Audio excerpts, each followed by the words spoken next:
about suffering is it's often a level of resistance, I see where craving in my life causes suffering. who we should be versus who we are. What is going on all the time and learning to not react. Maybe I grew up without a father. Thinking about the pain, wishing the pain would go away. She's always judging me. When people do wrong to you, they suffer more than you do. I don't want to be gay. Welcome to the Willpower Podcast.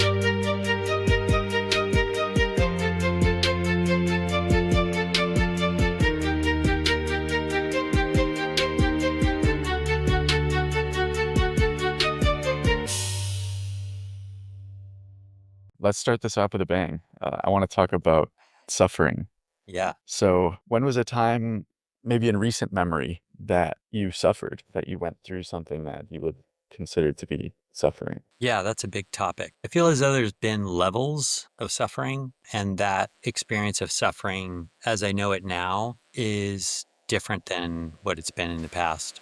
Certainly for me, as a gay man coming out, that was a very difficult time for me when I was 19 and I was pretty religious. And there's some remnants of that still in my kind of experience with my family. And at that time, suffering was a desire to belong and a sense or a feeling about myself that something's wrong with me or that I need to fix or change myself. And this experience of suffering, I think, was, just an emotional, physical, mental, spiritual dilemma of how do I resolve these beliefs and ideas around who I am, who I should be, how to belong to my family, to my community, to my religion. And at that time, suffering was a lot of conflict, internal conflict. And I think what I've been learning about suffering is it's often a level of resistance to what is. And it's also what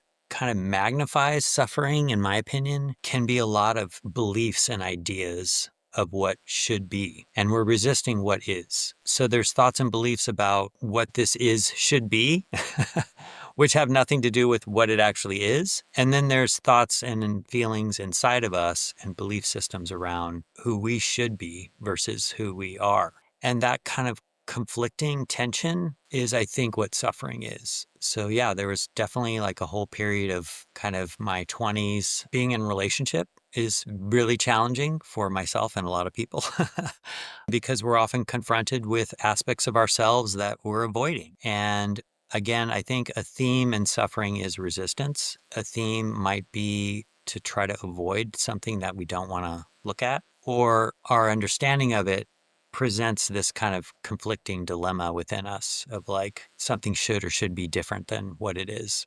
So that's kind of my first round of thinking on what you're talking about. Yeah, that's such a beautiful, I love that. Like, it's the rejection of what is. It's fundamentally you're not accepting. And to tie that into like in Buddhism, the three causes of suffering are craving, aversion, and ignorance.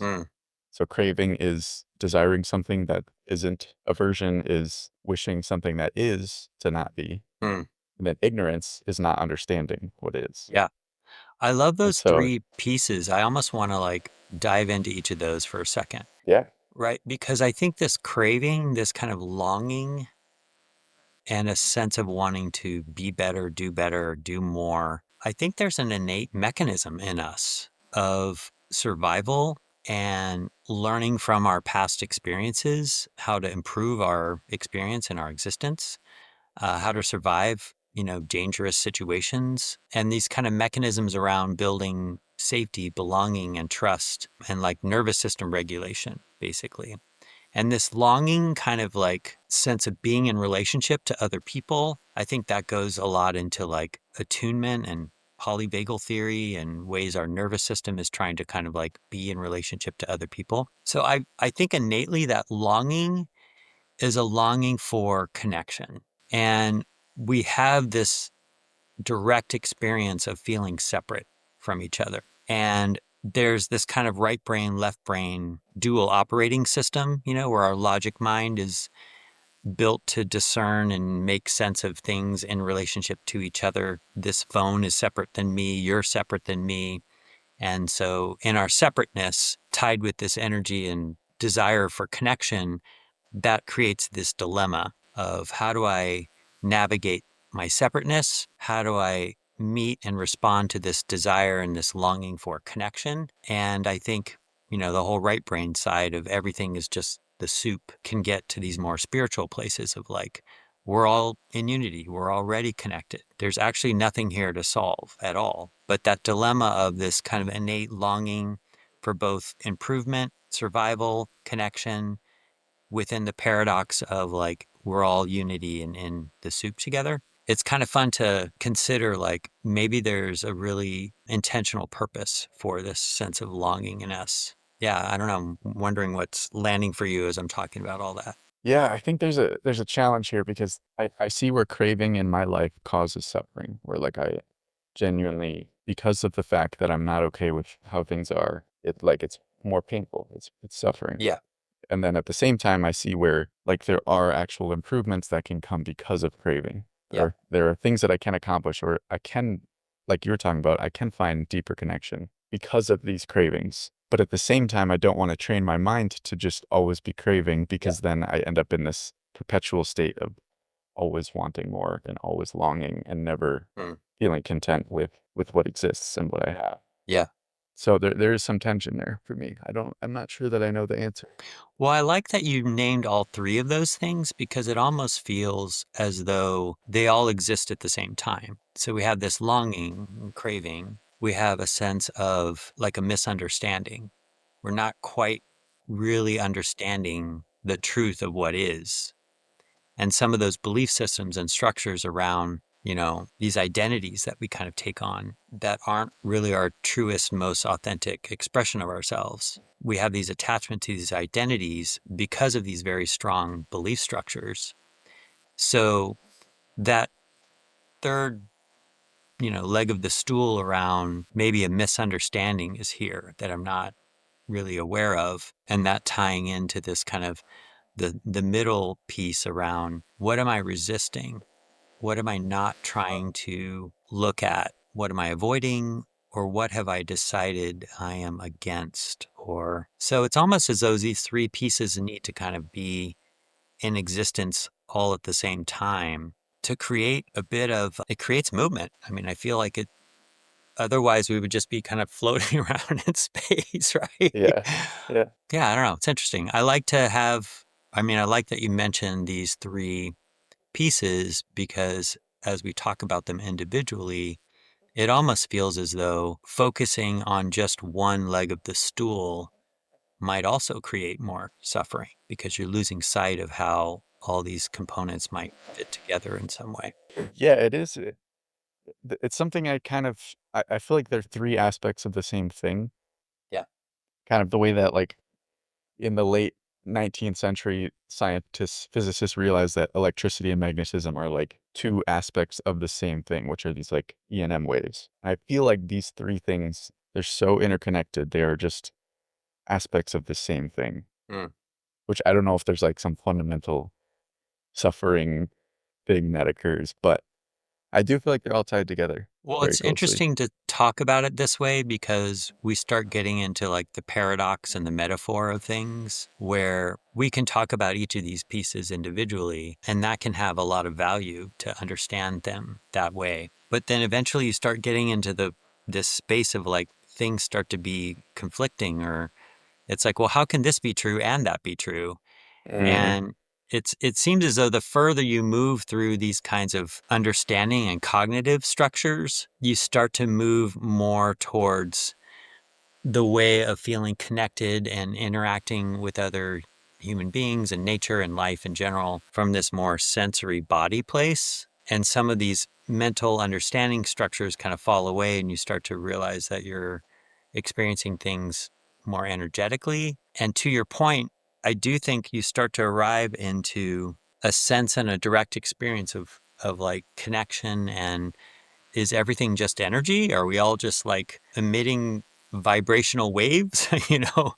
So that sense of everything being some kind of unified expression, I think is also true. So I always find it interesting to kind of toggle back and forth between this sense of, oh, I'm a separate being. Oh, no, I'm in unity, and like everything in between. But I think it does speak to what you're saying. Like a lot of philosophers, a lot of different areas of investigating the experience we're all in often lead to a place of it's all the same thing. It's all unity. Yeah. So with that, what is like, who is Joe? What's the Joe that's like in your head looking out? What is that? So I think I mentioned to you I'm an internal family systems therapist, and IFS does a really good job giving a good structure or mechanism to kind of have this kind of discussion of who am I? And this idea of having sub personalities, different parts of me, the question, who is Joe? If I were to pause and just get a sense of like the experience of myself, I often feel like there's a me, the me behind my eyes. And there's almost like a location of sensing, oh, the me is up here somewhere. And I think everyone experiences themselves in different ways, but that can be a useful thing to notice of like, where are you inside yourself? Where are you looking from? Where are you perceiving from? How are you responding to things?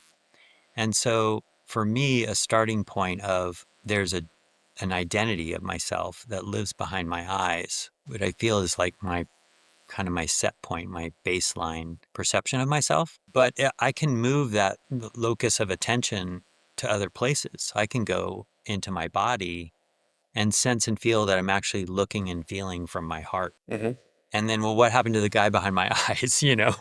Right. Um, so it can be an interesting exploration to start to consider that we're multiplicitous beings. We have different identities or parts of ourselves, aspects of ourselves that have filters and ways of engaging with each other and ourselves. So, cognitive filters, emotional filters, body sensory kind of filters.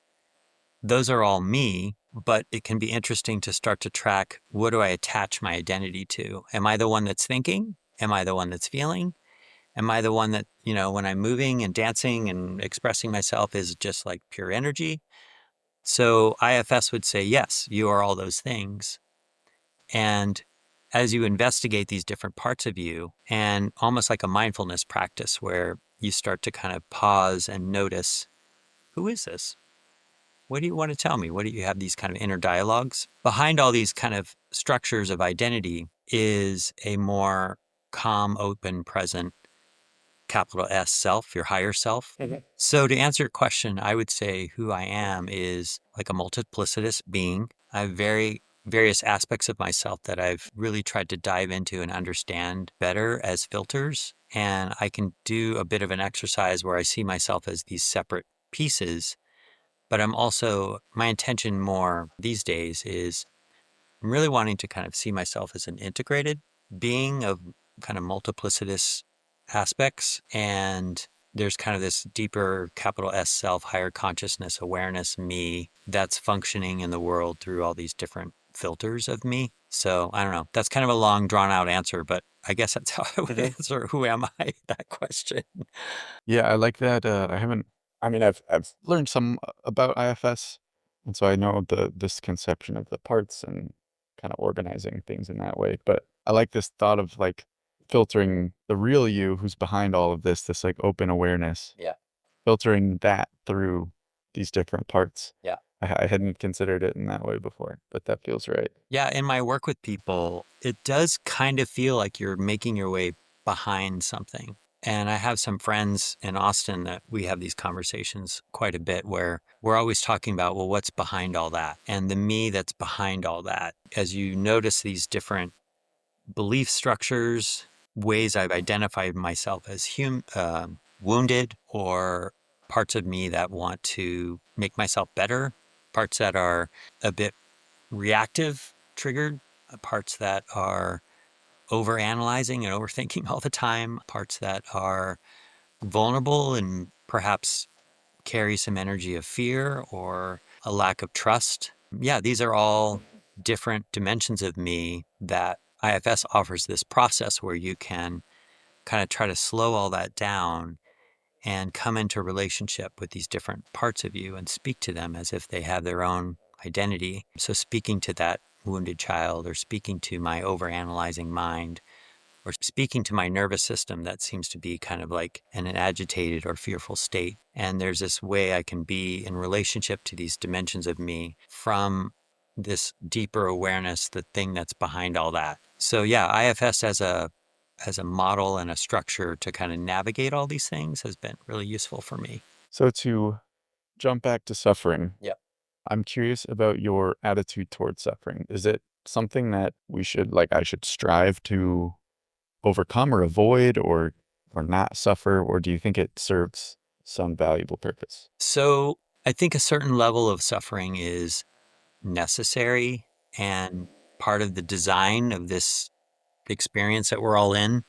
I certainly don't deeply understand why everything is the way it is. I've done a number of medicine journeys, and there's been times when I ask God, why? Why is it this way?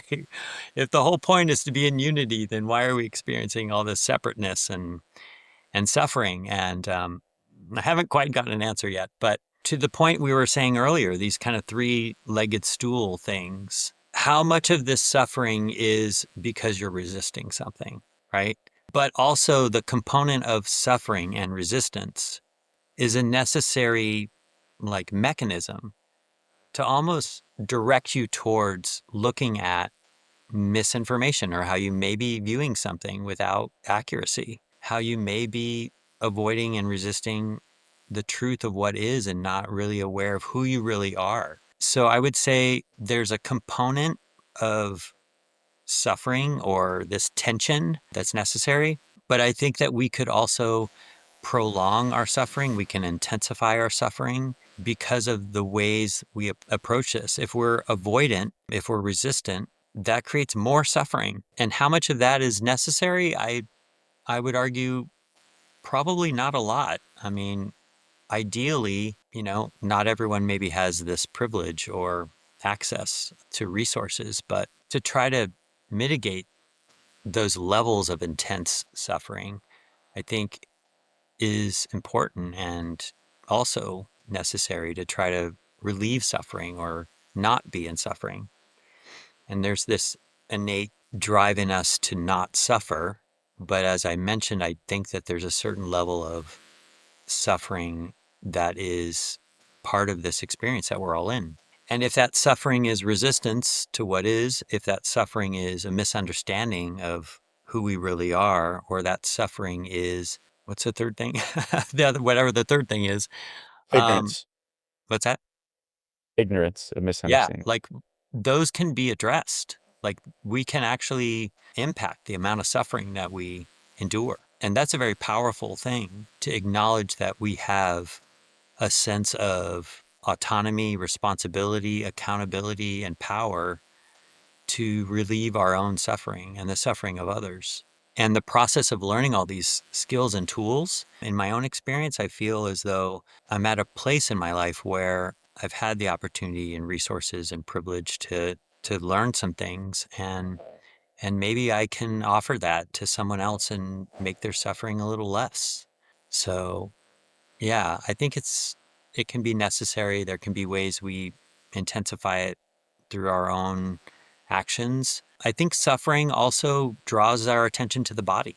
I think that there can be ways I've noticed where I feel and sense I'm really deeply suffering. And as I go inside and pay attention to that, it's actually so many layers of like cognitive noise that is kind of magnifying a sense of suffering, which is more around fear or a lack of safety or a concern around belonging or a desire for connection that's not available. And those are real emotional feelings. Those have impact. But the layers of thinking on top of that kind of intensify the suffering. So oftentimes I'll feel I'm kind of adding to the suffering in ways that maybe aren't really necessary. It's almost like that whole second arrow metaphor, there's like the first arrow and the injury into your body, and then the second arrow is you're just constantly thinking about it, or the impact of it and the ways you're kind of processing the wound. Yeah. And I think the last thing I'll say about suffering is it grabs your attention, and the mechanism in us that is our attention, where we put our attention, how we move our attention around, that thing of the I am that's looking out and giving our attention to something.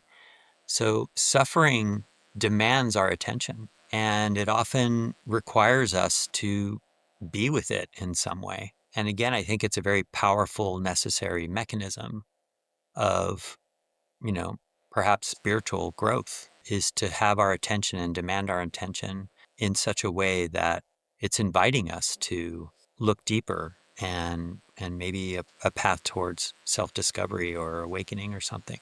Have you ever taken the Passano meditation course? That has been mentioned to me many times, and tell me more about it, because I'm just like, I need to check this out. It keeps being mentioned to me, but yeah. Yeah, I really think it would be cool. I just did one. I got back like a week ago. So it's 10 days and they teach you this method of meditation, which is, like an ancient practice, but it's so relevant, especially to a lot of the things you're saying, because the whole practice is just understanding your body, Mm, like feeling sensations in the body, understanding just what is going on all the time and learning to not react. yeah. And one of the things that they have you do during this course is what they call aditana, which is, it's a Pali word. I just butchered it, I'm sure, but it means strong determination. And so what that means is, for these like hour sessions, you're sitting in one posture. They say, don't open your legs, don't open your hands, don't open your eyes. You're just gonna sit. Yeah. And it gets so painful. It's like, especially so I'm pretty bad at sitting cross-legged. Like, my body just doesn't work that way. Mhm. And so most of the time I would kneel and then have like cushions under my butt. But the few times that I did sit cross-legged, it was brutal. Like, my hips would start hurting at like 30 minutes.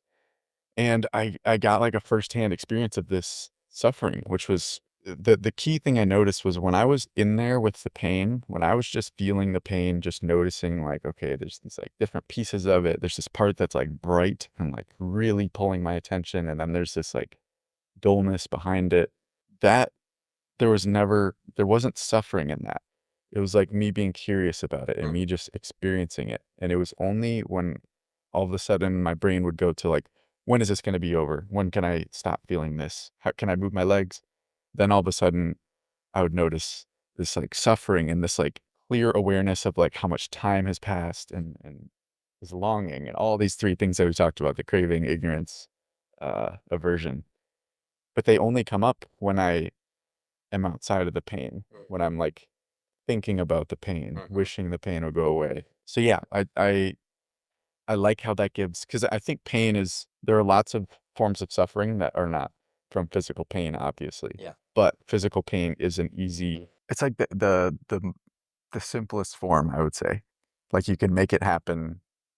It's simpler to notice and practice with than like emotional pain. That's like a little bit more complicated and a little trickier to deal with. Yeah. Well, and physical pain is a necessary component of growth and expansion. I mean, if you think of like a workout, break your muscles down so that they can improve and get stronger and get bigger. And flexibility and strength are both a process of breaking things down to achieve more range and motion and strength and capacity in your body. And I think it's a really good metaphor, actually, to talk about a path to capacity, flexibility, strength on an emotional level, on a spiritual level, requires things to break down, requires ego states and our attachment to things that we're holding on to because we're afraid if we let go, something bad will happen.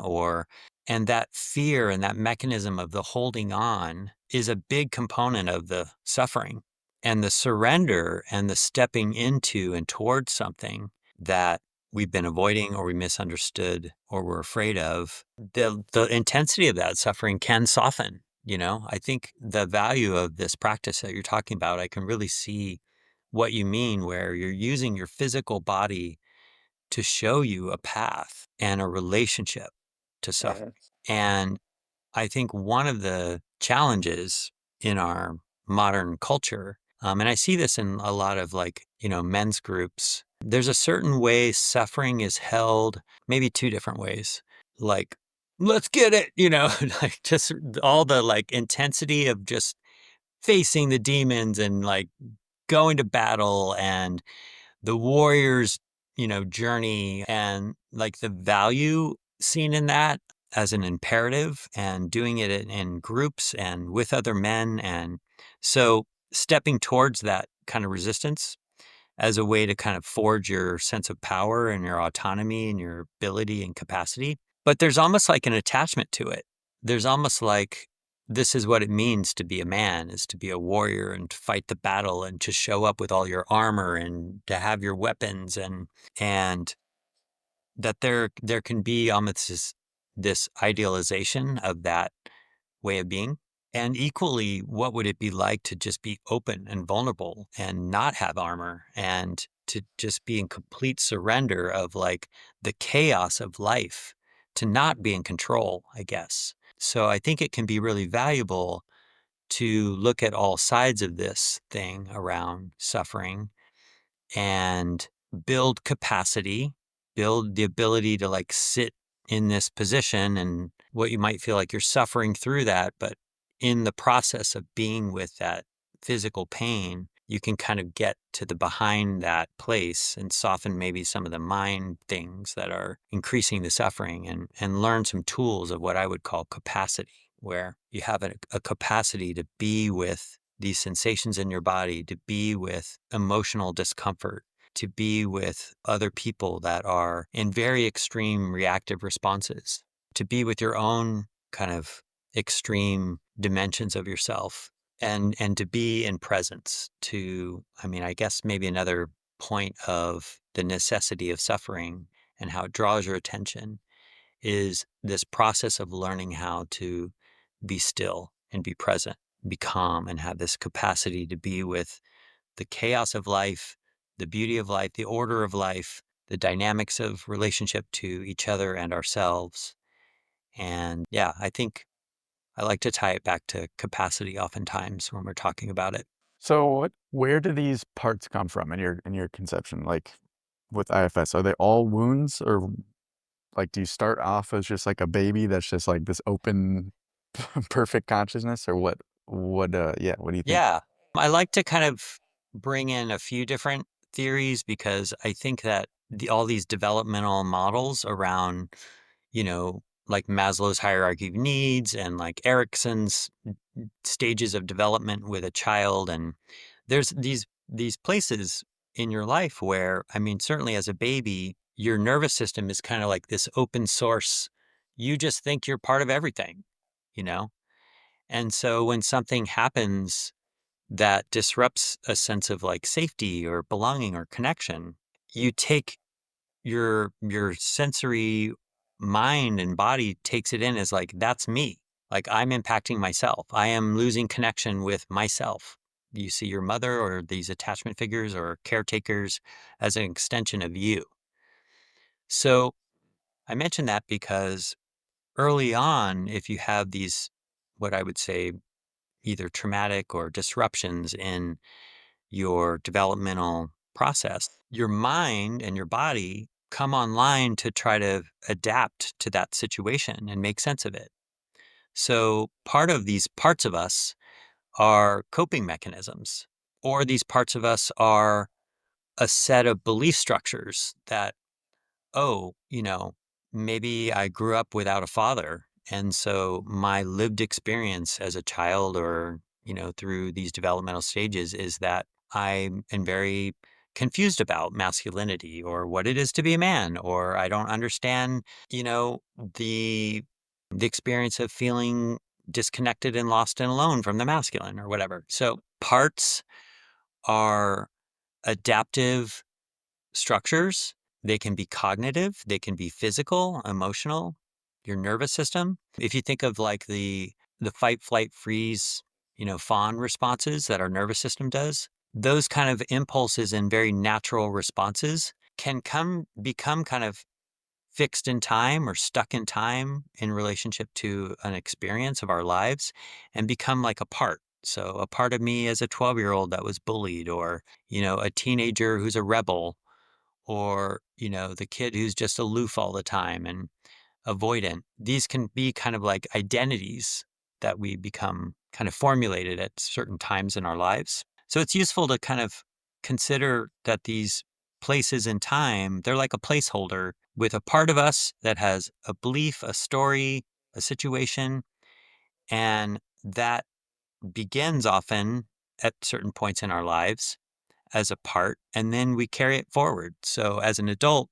I still have a part of me I call Chicken Little. It's like this nervous system kind of anxious kid who, doesn't really fit in and is afraid. And, it's a part of me that's been carried forward since the moment in time where I had that first response of like an anxious reaction to my environment. So parts can be formed. I think we have innate parts of us that aren't really traumatized, that aren't really stuck in some kind of proactive or reactive response. So I think we have parts of us that are open and vulnerable and playful. And, think of a young child, typically they don't have to learn how to like laugh. It just comes spontaneously. They don't have to learn how to, feel hurt. So our emotions are all kind of innate to us. But what makes them apart is when they become kind of extreme or kind of stuck in time or carry a bunch of belief systems around what's true or not true. So it's interesting because it kind of ties back to this three-legged stool thing where there can be these innate dimensions of us that have their own kind of qualities, but if there's belief systems attached to them, fear structures attached to them, or unresolved questions or misunderstandings about life in general, then they become kind of this solidified thing that wants our attention. How do you personally recognize when you are, like, operating from a part? Yeah. So I don't think it's necessarily a bad thing for me to be blended with my parts because that can be a whole part in itself to judge myself for being, a part. So if I'm in some kind of reaction, usually that's a part. If I'm not engaged in the present as it is, I'm kind of interpreting what's happening and then responding to some interpretation that generally signals to me that I'm in some kind of part structure. So am I calm? Am I open? Am I present? Am I in a bit of like the flow of things, comfortable with things adapting and just moving through life without necessarily feeling triggered or overwhelmed or responding? I think all those things are indications that some part of me is online trying to like be a filter to the experience that's actually happening. And the counterbalance to that, I believe, is presence. So whatever's going on, can I settle more into my physical body, experience what's actually going on, notice what's really happening here in the present moment?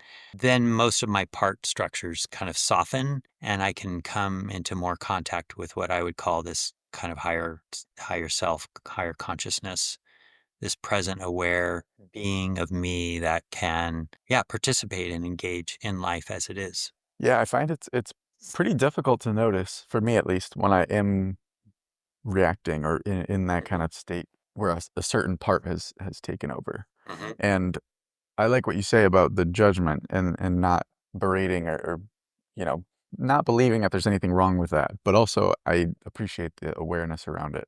But I do often have that experience where like I like come to and I'm like, what the fuck was that? I was just like was someone else for a little bit. Like that was completely like 15-year-old me Yeah, operating that totally. for a while. Hmm. But the presence is good. That's yeah. Definitely for me breathing that resets, the nervous system, Yeah. calms me down a little, and then getting into the body. Very Yeah, solid. I think our nervous system regulation is a really deep foundational skill set and toolkit that we would highly benefit from paying attention to, Mhm. finding ways to feel regulated and calm and present. And then, like you said, then you can kind of, you start to become aware of like, oh shit, I was just really in the weeds right there. Or I just, got into some crazy argument with my husband about loading the dishwasher. And what was that about? You just notice all these very kind of extreme reactive states, and you can start to build like evidence and possibility of not being in those states as often, and have a practice of being present and regulated, and actually just trying to navigate things differently, trying to connect to people, build friendships or relationships. Well, right now I have quite a bit going on with my mom. She's a pretty religious person. And I'm really attempting to look at that and see what's going on in me with this tension in our relationship where I feel as though, she's always judging me. And underneath that layer of the part of me that's like upset and angry that she's judging me, and, all of the ways that why aren't you going to church anymore? And, why haven't you met the right girl? Whatever she's perceiving should happen for me, I'm feeling the impact of her resistance to see me as I am.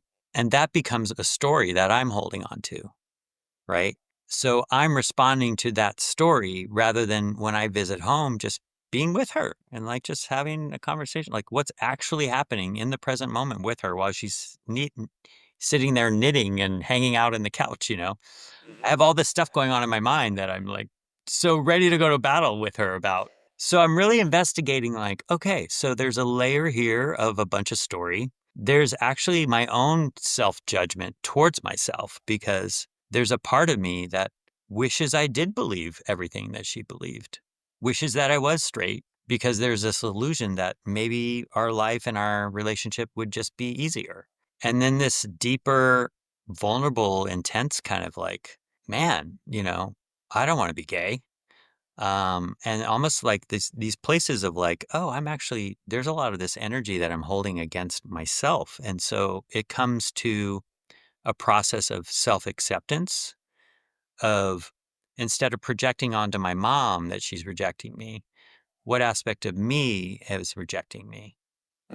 And can I go to that place and really understand all the things that it learned to be true and all the values that it was taught? And it's just a structure of my mind trying to make sense of the world that has nothing to do with what I'm physically, emotionally expressing as authentically myself. Not really sure what got me onto that whole thing, but I forget what the question was. That's a good question. I don't know. Yeah, I don't know This either. gets I can very much relate to that though.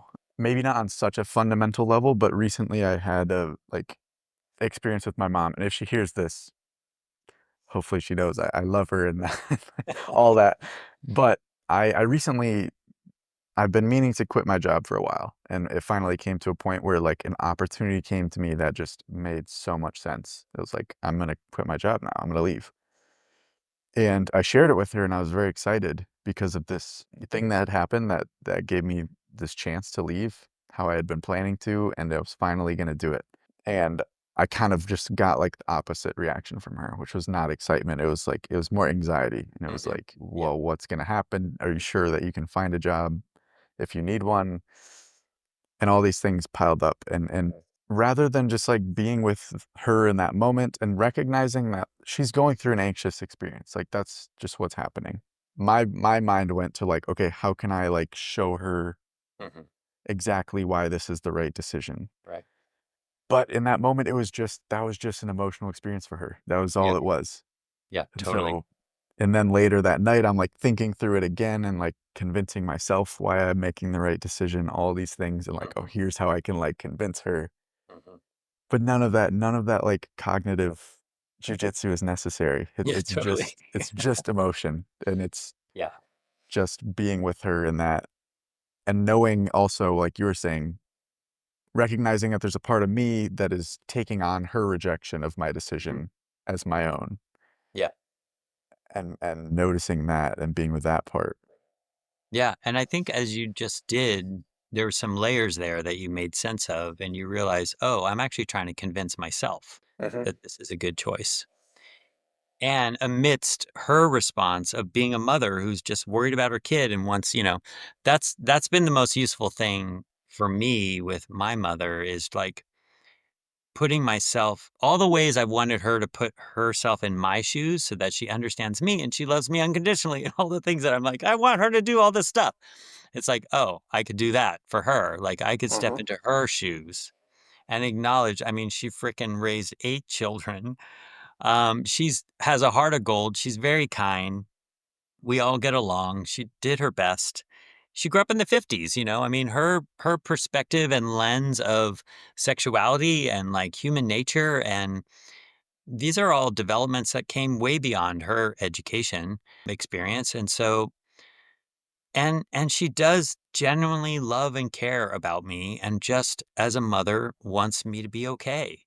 She just wants me to be okay. And that kind of worried mom thing, man, if I could step into her shoes and get a sense and feel of like what it would be like to feel responsible for 8 human beings, and like for their well-being and want them to be okay and want them to have enough money and eat enough and to have a level of happiness.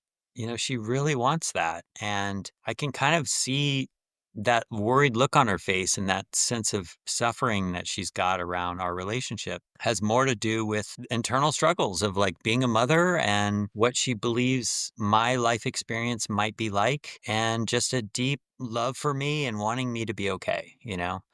So when there's that context of her having her own experience and letting her be who she is and me not having to like fix that about her, these other levels of me being with the parts of me that are holding criticism and judgment and places inside that are just honestly, I think the deepest piece of it was I realized, oh, I'm holding on to this belief that I still want to believe what they believe. I still want to see the world the way my mom does because somewhere inside there's a small child that thinks that that's how you love someone is you share their experience and their beliefs and that's what love is. That's what connection is. So yeah, I think originally we were asking about like being with parts and understanding your own mental structures and parts and things. As with a lot of life in general, it's a practice. There are practices of understanding who you are, understanding why we're here, trying to navigate life in a way so you can get what you need and meet these base kind of needs around connection and love and belonging and safety and trust and autonomy. And yeah, it's all a journey. Yeah. Yeah, I found this is kind of coming off this meditation retreat course that I did. They talk a lot about compassion and especially compassion toward people who do wrong to you. Because that was something with the situation with my mom where later that night I'm like, why is she not like supporting me? Why is she not accepting this decision? Like it felt like she had done something wrong to me. Right. And recognizing when people do wrong, quote unquote, wrong to you, that they suffer more than you do. Like that fundamentally there is a suffering that occurs whenever you do, like whenever you harm someone in, whatever way. And in her case, it was like, like I said, it was this anxiety. Yeah. And so when I was able to break it down to that and feel compassion towards her, Yeah. and that she is going through a difficult experience that was, triggered by me doing this thing, but that's kind of that doesn't matter. It's she's going through something challenging. She's suffering. Yeah. Putting it in the lens of compassion like dissolves everything else. Totally. And it gives you an opportunity to come into the present experience with your mom. I can come into that present experience of sitting in the living room and she's knitting and she's obviously distraught because she has that worried look on her face, but she's a mother. It's part of her journey as a mom to care for her children and want them to be okay. And her religious beliefs, part of that is she holds a sense of responsibility of getting her children to heaven. Another thing I want to just say about this is the belief structures that we hold on to can be a direct relationship to these levels of suffering. And when we believe someone has injured us, look at what it is you believe has happened, what it is you believe about yourself, what it is you believe about the other person and notice that those are all cognitive, meaning making components of your mind, and that they may not be true. And there's another model that I really enjoy, and it's called stages. And it's a developmental model for your mind, how your mind goes through these meaning making developmental stages. Early on, it's all about belonging to like your family and your community. And so your mind takes on very specific belief structures so that can be true. Well, you go off to college and you realize, oh, I'm my own person. I'm not, these are all the ways I'm not like my family. These are all the ways you're trying to individuate and become more of an autonomous and understand who you are as an individual. And then you go through this period of like, I'm my own person, you're not the boss of me. And like, that's a very important stage to go through to kind of individualize and come into your own sense of like power and ability and capacity. And then you come full circle to this other place, maybe late adulthood, where you start to feel like you want to be back in connection to your family or community, or you start to kind of reminisce or the good old days and how easy it used to be. But there's this cycle of going to individualization back into connection and community, and it kind of weaves back and forth. So you do this kind of individual community process, and on top of that is a lot of mental structures of like, how do I become more myself versus how do I become more in connection with everyone else? And oftentimes, to become part of the community, you have to give up pieces of yourself. You have to acknowledge, like, oh, well, this piece of me doesn't really fit to belong here. So I have to put that aside.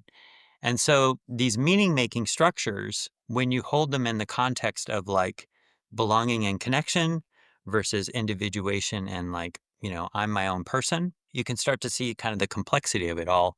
But I always like to kind of question, what do I believe is true right now? What's causing this tension? And is there something about my beliefs that I can stay open to other possibilities? What else is possible that I'm not acknowledging as another truth? So I like to throw that into the mix. Let's talk about your book. So Okay, sweet.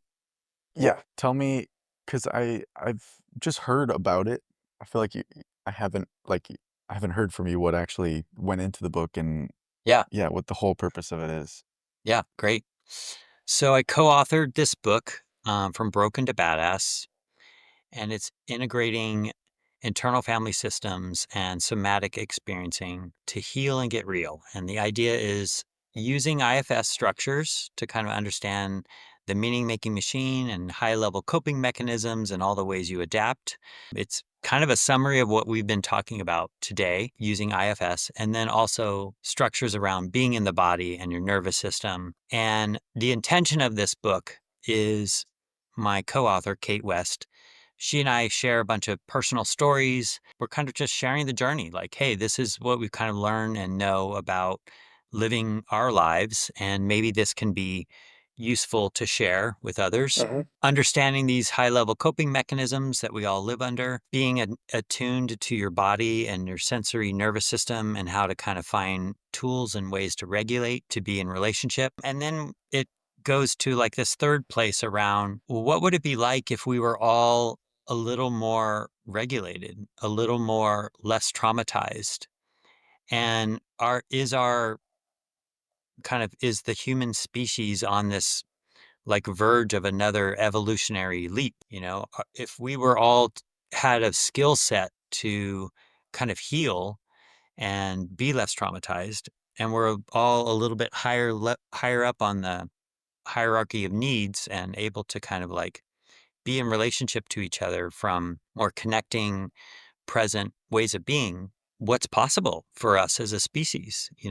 Is it possible that we would be in less conflict and we would be in more pursuit of connection and love and presence with each other, and more of a collaborative experience of life? So yeah, the book's intended to, my hope is that I can kind of raise the bar a little bit more in the collective understanding of who you are and how you're designed, and maybe give Right. people some baseline skills of how to like regulate and understand themselves.